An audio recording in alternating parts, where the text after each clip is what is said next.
Launch लगभग एक सप्ताह में उत्तर कोरिया की चौथी मिसाइल घटना थी, क्योंकि इसके यूएस दक्षिण कोरिया सैन्य अभ्यासों के लिए जैसे को तैसे प्रतिक्रिया थी, जो कि वर्षों में अपनी तरह का सबसे बड़ा अभ्यास था, जो सोमवार से शुरू हुआ और 23 मार्च तक चला। उत्तर कोरिया के आधिकारिक कोरियन सेंट्रल न्यूज एजेंसी ने कहा कि नेता किम जोंग उन ने प्योंग को अंतर्राष्ट्रीय हवाई अड्डे से हासोंगे 17 आईबीसी की परीक्षण गोलाबारी का निरीक्षण किया और दुश्मनों में भय पैदा करने की आवश्यकता पर जोर दिया।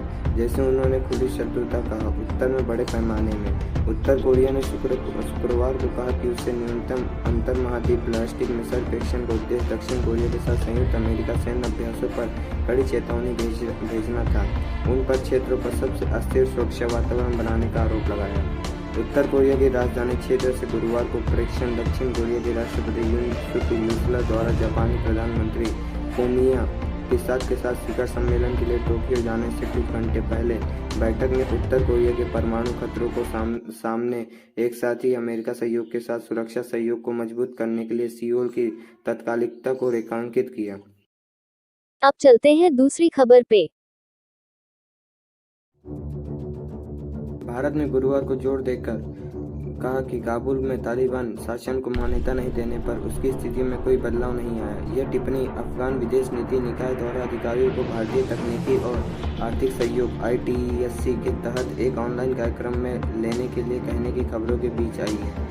पहला अफगान विदेश मंत्रालय के तहत कूटनीतिक संस्था ने कथित तौर पर काबुल में अधिकारियों को ITEC पाठ्यक्रम के लिए पंजीकरण करने के लिए कहा, जिसे भारतीय प्रबंध संस्था IIM यूजीकोड द्वारा आयोजित किया जाना है।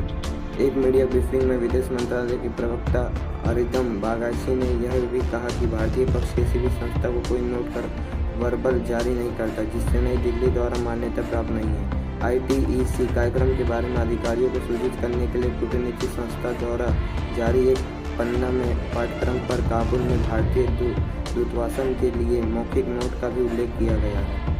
हालांकि बगीचे ने कहा कि ऐसे संचार संस्था को भेजने को कोई सवाल ही नहीं है जो मान्यता प्राप्त नहीं है। उन्होंने कहा, भारत दुनिया भर के विकासशील देशों को अब आते हैं आज की आखिरी खबर पे। रूस के खेल मंत्री ने सुझाव दिया कि उनके देश के शंघाई सहयोग संगठन के सदस्य देशों SCO के पहले खेलों की मेजबानी करेंगे। SCO की शारीरिक शिक्षा और खेल के विकास में प्रारंभिक मंत्रालयों के प्रमुख की इस सप्ताह की बैठक में ओलेग मेटिसिन ने यह प्रस्ताव रखा था कि बैठक में रूस, भारत, काजाख्स्तान, चीन, कजाकिस्तान, पाकिस्तान, ताजिकिस्तान और उज्बेकिस्तान के खेल मंत्रालय और एजेंसियों के अधिकारियों को एक साथ आए। SCO क्षेत्र में खेल सहयोग में एक समृद्ध क्षमता और यह सच्चे साझेदार आपसी सम्मान और किसी भी प्रकार के भेदभाव की अनुपस्थिति भी भावना से विकसित होता है, मेटिसन ने कहा। SCO खेल मंत्रालय की बैठक दूसरी बार रही है और यह सीधे और खुले संवाद के लिए एक मंच है। हमारा सामान्य कार्य और सुनिश्चित कार्य कि एथलीटी और प्रमुख अंतर्राष्ट्रीय प्रतियोगिता राजनीतिक खेल का उद्देश्य न बने, रूस मंत्री ने कहा। यह सभी प्रतिभागियों के बीच समानता और सम्मान की शर्त पर ही संभावना है। मैं SCO क्षेत्र में एथलीटों के अधिकार की रक्षा के लिए इन विनाशकारी प्रवृत्तियों का मुकाबला करने और संयुक्त रूप से आम का कानूनी और राजनीतिक तंत्र बनाने का प्रस्ताव करता हूँ। मेटिसन ने जोर देकर कहा कि प्रमुख अंतर्राष्ट्रीय खेल आयोजन की